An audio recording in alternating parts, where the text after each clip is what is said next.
Friends, नमस्कार, good evening. कैसे हैं आप सब लोग। मैंने आपको कल रस के बारे में बताया था। स्पेशली उन क्लासेस के लिए है, उन बच्चों के लिए है जो इस लॉकडाउन में फंस गए हैं। फ़िलहाल तो पूरी दुनिया, बहुत से देश ऐसे फंसे पड़े हैं जहां कोरोना फैला हुआ है। इसीलिए आप लोगों के लिए मैंने सोचा कि क्यों ना कि स्टार्टिंग कीजिए, एक शुरुआत की जाए, और शुरुआत ऐसी हो जो आपके लिए भी और हमारे लिए भी बहुत ही ज़्यादा फ़ायदेमंद होने वाली है। अब चलिए, मैंने आपको कल ग्रामर पढ़ाया। ग्रामर में क्या था, व्याकरण, हिंदी व्याकरण पढ़ाई, और उस व्याकरण में मैंने आपको रस के बारे में बताया। तो रस कितने प्रकार के होते हैं? जी हाँ, रस 9 प्रकार के होते हैं। पहला क्या है? श्रृंगार रस, है ना। श्रृंगार का इन सभी 9 रस हैं, इन सभी रसों की क्या होती है? स्थायी भाव होते हैं। श्रृंगार रस का स्थायी भाव रति है, वीर का उत्साह है, हास्य का हास है, भयानक का भय है, करुणा का शोक है या दुख है, विभत्स का जुगुप्सा है, शांत का निर्वेद है, अद्भुत का भय विस्मय है, अद्भुत का विस्मय है, और रौद्र का क्रोध है ना। अब हम इसके आगे से जानेंगे। इसके अतिरिक्त यानी कि इसके अलावा, इन रसों के अलावा आचार्यों ने, ध्यान दीजिए, इसके अतिरिक्त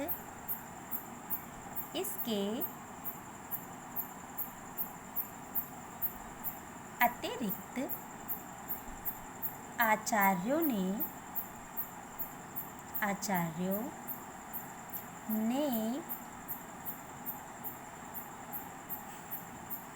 2 रस माने। ठीक, कितने रस माने हैं? यस, 2 रस माने हैं, है ना।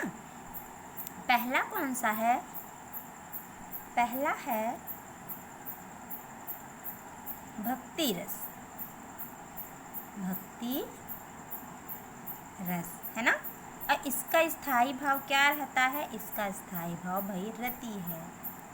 दूसरा है वात्सल्य रस, है ना, वात्सल्य रस। इसका भी स्थायी भाव क्या है?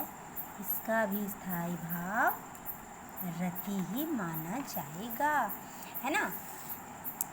अब जो रस होते हैं, रस को कितने भागों में बांटा गया है? चलो भाई, हम ये भी बताते हैं आपको कि रस को कितने भागों में बांटा गया है? 4 भागों में बांटा गया है। कितने भागों में बांटा गया है? 4 भागों में बांटा गया है ना। पहला आपका क्या है? पहला है आपका स्थायी भाव, यानी कि जो रस हैं इन सभी के क्या होते हैं? जी हाँ, स्थायी भाव होते। रस को 4 भागों में बांटा गया है ना। कितने भागों में बांटा गया है? 4 भागों में बांटा गया है। पहला क्या है? पहला है स्थायी भाव, दूसरा है विभाव, तीसरा है अनुभाव, और चौथा है संचारी भाव। सो हम रिपीट करते हैं। रस को कितने भागों में बांटा गया है? 4 भागों में बांटा गया है। पहला है स्थायी भाव, दूसरा है विभाव, तीसरा है अनुभाव, और चौथा है संचारी भाव। ओके, अब हम इसके आगे पढ़ेंगे स्थायी भाव किसे कहते हैं, है ना। क्या दे रखा है? स्थायी भाव। अब हम इसके बारे में डिटेल में जानेंगे कि स्थायी भाव होता क्या है। क्या है स्थायी भाव? अब मैं बताती हूँ आपको, बिल्कुल क्लियर करती हूँ। जो भाव मनुष्य के हृदय में हर समय, हृदय में तो रहते ही हैं, लेकिन ऐसी अवस्था में रहते हैं जिसे हम फील नहीं कर रहे हैं, है ना। जो सुप्त अवस्था में विद्यमान रहते हैं। सुप्त मतलब सोए हुए, है ना। ऐसे भाव जो मनुष्य के हृदय में हर समय सुप्त अवस्था में विद्यमान रहते हैं, उसको हम क्या कहते हैं? स्थायी भाव कहते हैं। चलिए इसी कोटेशन देखिए। जो भाव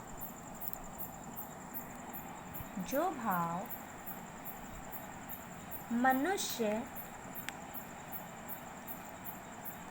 के हृदय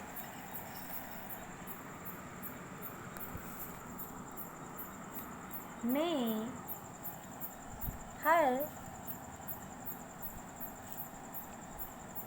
समय सुप्त अवस्था में विद्यमान रहते हैं, उसको हम क्या कहते हैं? जी हाँ, उसको हम स्थायी भाव कहते हैं।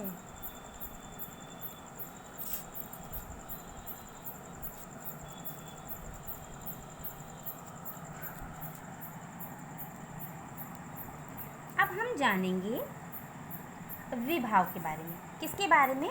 विभाव के बारे में। क्योंकि हमने जो रस है उनको कितने भागों में बांटा है? 4 भागों में बांटा है। पहला क्या है? पहला स्थायी भाव है।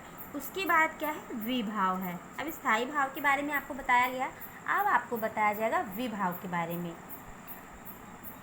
जो भाव स्थायी भाव को जागृत करता है, जो भाव है ना। अब स्थायी भाव तो कैसे हैं? सुप्त अवस्था में पड़े हुए हैं, है ना। लेकिन विभाव क्या है? जो भाव स्थायी भाव को जागृत करता है,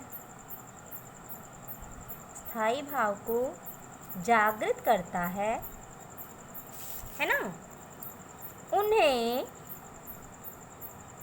उसे विभाव कहते हैं।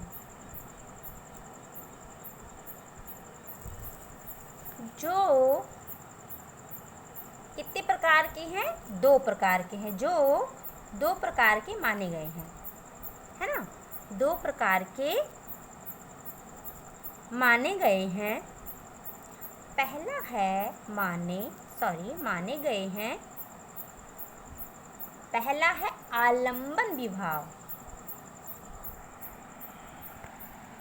आलंबन विभाव। और सेकंड क्या है?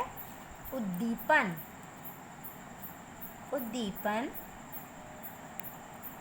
विभाव। तो आपको मैंने 2 कोटेशन बताई, है ना। मैंने ये बताया पहले आपको कि आचार्यों ने उन 9 रसों के अतिरिक्त कितने को माना है? भक्ति को माना है, वात्सल्य को माना है। फिर मैंने कहा कि रसों को 4 भागों में बांट दिया गया है। स्थायी है, विभाव है, अनुभाव है, और क्या है? संचारी भाव है। अब आपने स्थायी भाव की कोटेशन जानी, उसके बाद आपने विभाव की कोटेशन जानी, परिभाषा जानी, उसे मैंने परिभाषित किया।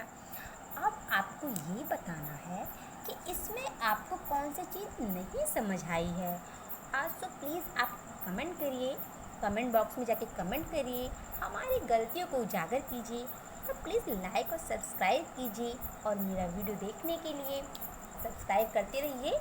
और हम इसके आगे क्या करेंगे? इसके आगे हम आपको बताते रहेंगे, पढ़ाते रहेंगे। Thank you.